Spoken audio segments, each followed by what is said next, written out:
మీరు ఈ ప్రవాహాన్ని చూస్తున్నారా? ఈ ప్రవాహం సముద్రంలో కలవటం కోసం ఎంతో దూరం నుంచి ప్రవహిస్తూ రావాల్సి ఉంటుంది.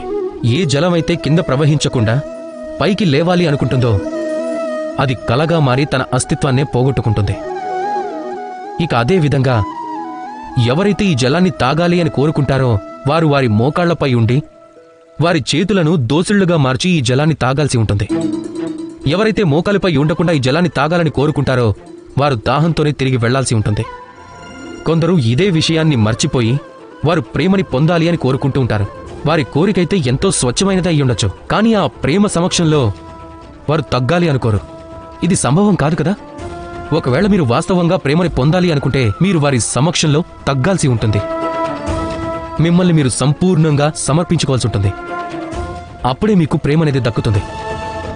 గుర్తుంచుకోండి, ప్రేమనే ఈ మధురమైన జలాన్ని తాగటం కోసం మీరు ఈ జలాన్ని శ్రద్ధ ఇంకా ఆదర్శంగా తాగాల్సి ఉంటుంది. రాధాకృష్ణ.